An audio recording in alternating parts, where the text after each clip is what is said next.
Hey everybody, RockPaperMario here, and welcome back to Let's Play Final Fantasy X. In the last part we did that Cactuar side quest, which took, I don't know how much of my life to do, but I think it was worth it in the end. It was fun. And in the meantime, after getting all that experience from the Cactuars, I also was fighting Tonberries here in the monster arena, not doing any tricks or anything. I just captured one from the Cavern of the Stolen Fate. And then just fought him because they're easy to overkill with double cast now. So I've got everyone's sphere levels up quite a bit. So just to be warned, everybody, in case you're not interested, this video is just going to be the sphere grid and getting us set up for getting everybody kind of on their path, because they're all going to be finishing up their sphere grids now. And I kind of want to show and explain, even though I've been explaining this, like half explaining this all the time, every time I do the sphere grid, but you guys know what I mean. So if you're not interested, then feel free to skip on to the next video. In the next video we'll be doing the Remiem Temple battles. So without further ado, let's get started. And I'm actually going to get started with Kimahri here, because he's like the easiest one to get started with. So I think I can just bring him down all the way over here.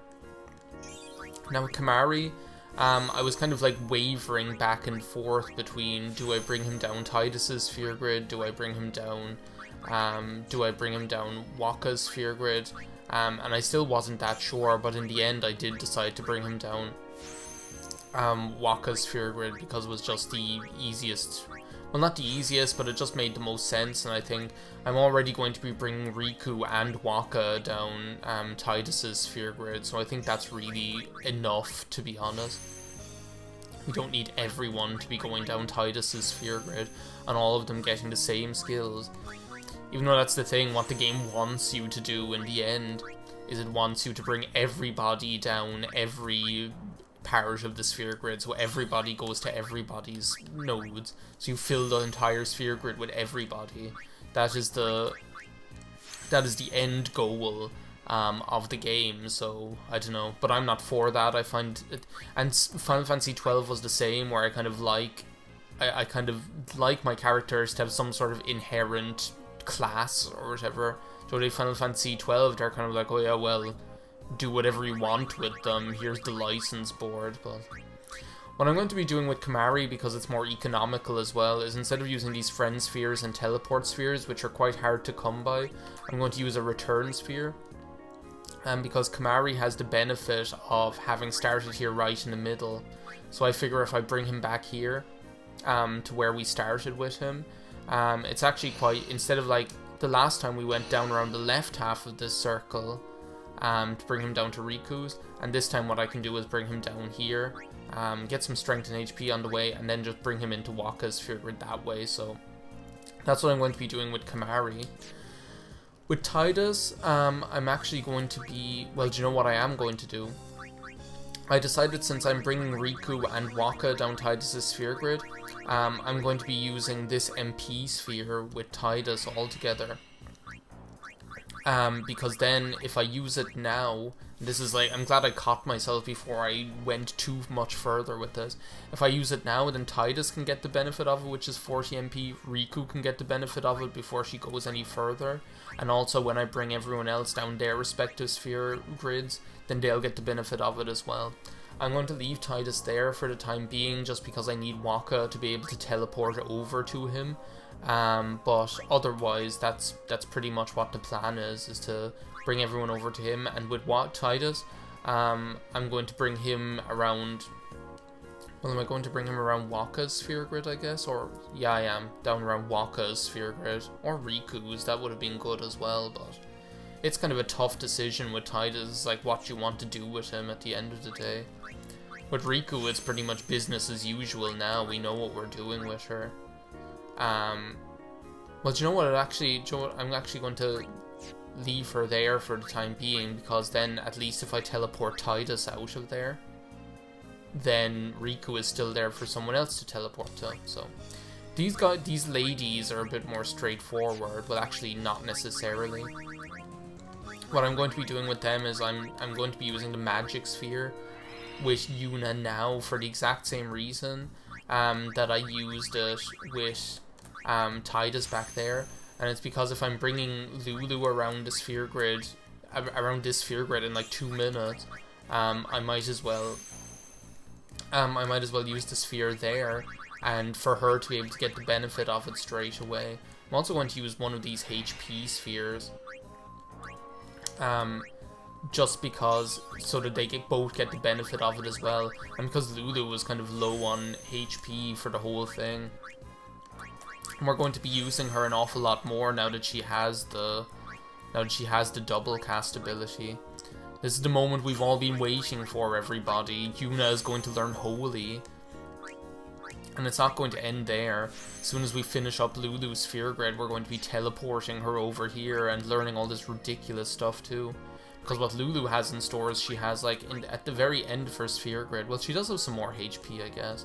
But at the very end of her Sphere Grid, Lulu has, like, a ridiculous number of magic nodes that just give her, like, magic +2, magic +3, magic +4, like, all in a row. It's absolutely crazy. So, like, Lulu was doing, with, like, her level 3 spells, she was doing, like, about between 4,500 and 5,500, like, somewhere in that bracket, give or take. Like, when we see this is just going to drive it over the edge altogether. And when you see what she's going to be learning here soon enough as well, it's just going to be ridiculous.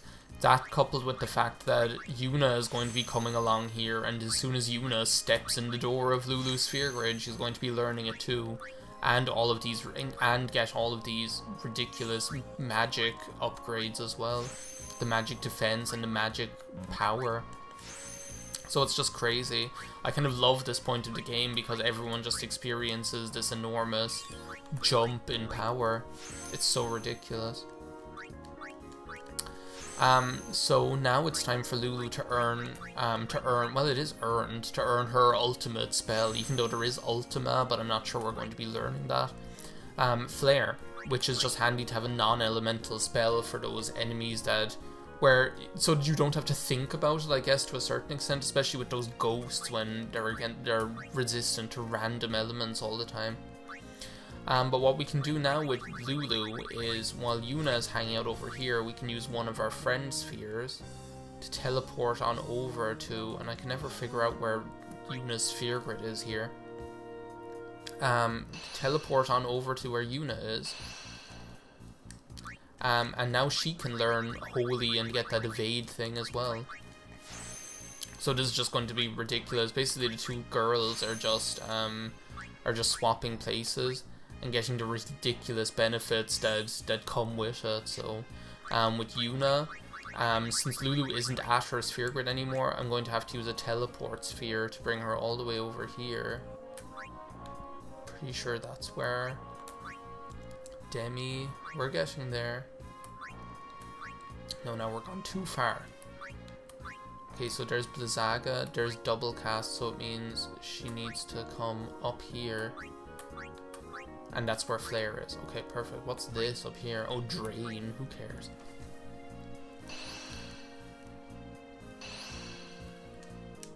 So this will pretty much bring Yuna and Lulu on track for where they want to be in the long run. Just on their respective sphere grids, I guess. Yuna ended up with like a little bit more, a few more sphere levels. Well, no, I don't think it's that she had more sphere levels, it's just that she didn't need as many in order to finish off her sphere grid as Lulu did. Which for some reason, it was always Yuna before was the one who was lagging behind in the sphere levels. The reason I'm doing this, by the way, before I go do those Aeon battles, is because the Aeons will actually grow with Yuna, so all of these power-ups that I'm getting for her, all of these like HP and MP and magic defense, those will benefit the Aeons as well. The only thing that you kind of miss out on is strength, really, when you bring Yuna around hers and Lulu's sphere grids, so the Aeons kind of lose out on that, but at the end of the day, is that really such a big deal? Now Waka, he's the last one that I just need to finish off his own sphere grid with, but I think we should just barely have enough. I kind of get confused because just like there. Kind of get confused because there's one of those points here in the middle where he's going to have to go back and forth along this path in order to get that strength upgrade that I really don't want to miss out on. And I can never be too sure. Okay, how much do you? Because you spend fewer sphere levels going backwards along a path you've already traversed than you do going forwards along like a new path. But I'm not really sure exactly what it is. It's something like you can, for every sphere level, you can go like either 1 step forward or 3 steps back or 4 steps back or something. We're just barely going to have enough. Look, we literally just barely have enough.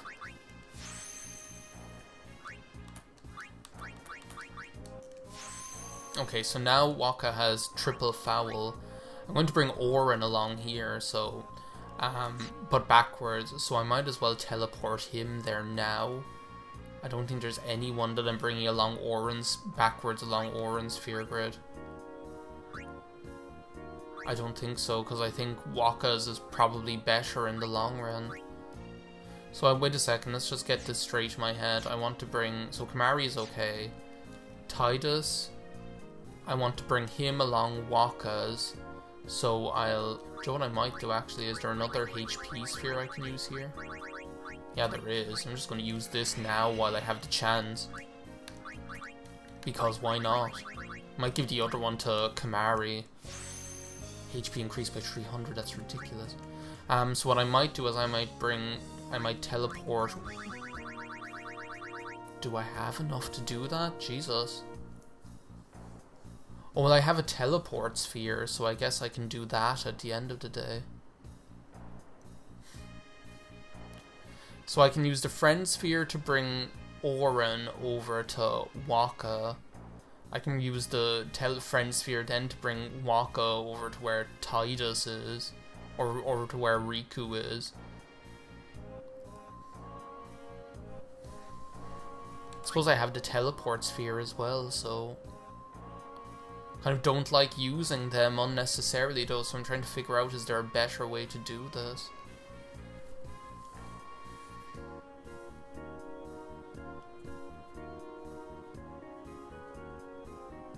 Using like the return spheres or something like that.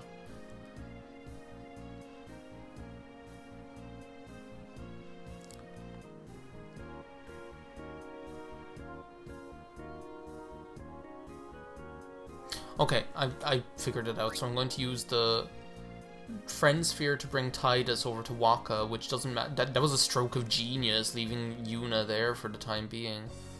I'm going to bring him over to where Waka is, if I can even find the bastard. There he is. Okay, so I'll bring Tidus over to where Waka is. Okay. Then I can bring...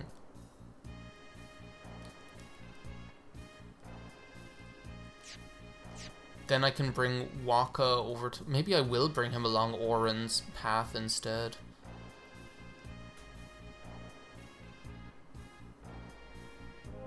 No, I'll bring him along Tidus's path.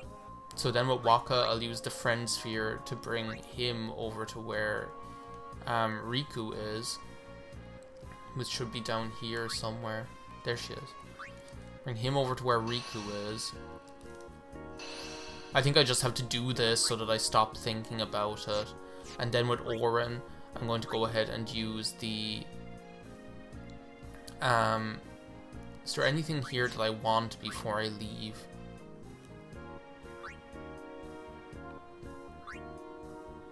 That entrust ability, I never use it. It's just a little crap. I really need agility with Orin. Who gives a shit about that? And then I'm going to go ahead and use the teleport sphere. Because what the teleport sphere can do, just like you saw, is it can bring you to any sphere that was activated by an ally previously. So I can use that to bring him on over here to where Waka learned triple foul. And there we go. Okay. I see. The thing is, you can overthink this as well at the end of the day. You really can. Do you know what I might do actually? Is that a skill or a special? A skill, I think. I'm thinking maybe I want to use this to go ahead and learn. Where is it? Here. Quick hit. I might as well go. I might use the other one with Kamari, actually. The other skill sphere, so he learns it as well. Because, like, who else is ever going to use it, so... Or what else are you ever going to use it for? I think this will end up being the correct decision. I know I have loads of people, like, going along Waka's Sphere Grid, but it'll be different because some of them are going along forward, so Kamari is going along forwards. and Titus and Oren will be going backwards on it. And he's already getting a ridiculous amount of HP. He'll get some agility as well going, okay, well, don't miss out on this. I almost did. This strength sphere, this strength node, isn't that the whole reason I wanted to bring these two guys along here in the first place? It feels so free to actually have, and that's one of the reasons why I like to, so one of the reasons why I like to just leave everyone get a load of sphere levels and then just do them all at once, so like let everyone get like 5, 6 to 10 or whatever, is first of all it feels like so free to actually be able to go along the sphere grid and kind of get a reasonable amount of work done on it. The other thing is that it's just cool to see a huge jump in their stats. So instead of like going like one sphere at a time, you actually, like, everyone gets like this obscene jump in their stats all of a sudden. So with Kamari, I'm going to go ahead and use that other skill sphere. Because when else am I ever going to... who else is ever going to use it? So where are those two guys? Here they are. And Quick Hit can just be a handy one to have. It's probably one of the most overpowered skills in the game. It is kind of questionable whether it's better or worse in this version, because the delay on it is more powerful in the European version, but the MP cost is triple what it is in the American version. Is something that I only found out recently when I was reading about it. So apparently in the American version of the game, like Quick Hit only costs 12 MP, which I can see being ridiculous, but the delay on it isn't as severe. So to be honest, I think that's probably better that it's more expensive, because in like the later boss battles and things like that, you're probably going to be using things like Trio of or what's the one called, that is it Freedom X or something like that, I think is what it's called. Those ones that give you your whole party 0 MP cost. You're probably going to be using them anyway, so, or else you're going to have weapons that have like 1 MP cost or something like that. So like I'd prefer to, it's easier to circumnavigate the it's easier to get past the whole how much MP it costs thing than it is, because you can't change how severe the effect is of it, I guess. So I kind of prefer having this way, the way it is in this game, and they must have preferred it too, because they kept it that way in the HD remaster or whatever. Strength increased by 4. The Waka's Sphere Grid is so weird. He comes down along here, then he finishes this circle. So odd. It's down here that I missed. Nothing. Okay. So now I can finally start going along this with Riku again. Again, I'm so glad I caught myself there before I ended up going too far and not being able to get the benefit of that MP sphere and HP sphere. Suppose I could have been using them a lot sooner in the game, but then again, I think there's a real benefit to waiting until everyone finishes their initial sphere grid. You're going to be moving and swapping people anyway, so then you kind of get that, it's kind of better to get that 2-for-1 deal effect, really, isn't it? if you're going to be swapping people around just like I did with these guys, like everybody got the benefit of that MP sphere. Everybody got the benefit of that HP sphere. And like with Yuna and Lulu, they're each going to get the benefit of the HP and magic spheres that I used as well. So it's like a win-win situation all around. So I think that's everybody. Except Waka did use that. So let's return to the main menu and just see in terms of HP. Lulu has about 500 extra HP. Auron has more HP. You only see it on the HP really for the time being. But trust me, when we get into a battle, we might actually do that just for fun. I'll show you what I was doing. Fight monsters. I might like fight, maybe I'll fight the... I was going to think something with like a lot of HP. Let's just see how much damage Lulu will do with Flare now that she's got all those ridiculous HP upgrades. Well, first, this is what I was doing. I was just using Sleep Buster with Waka. And then like switching all my characters in so they'd get the experience. And then with Lulu, I was just using double cast. Well, now we have access to Flare. So let's just see how much damage she's doing with this now that she has all the magic upgrades. Okay. So that's a little obscene. It's ridiculous. And you get really good experience for that, so... No, I think I'm good. So that's it for this part of Let's Play Final Fantasy X. I will see you next time, and we are going to be doing the Remiem Temple side quest. So we'll have a little bit more action, and then we're going to go ahead and finish the game. So thank you very much for watching. I will see you next time. Bye now.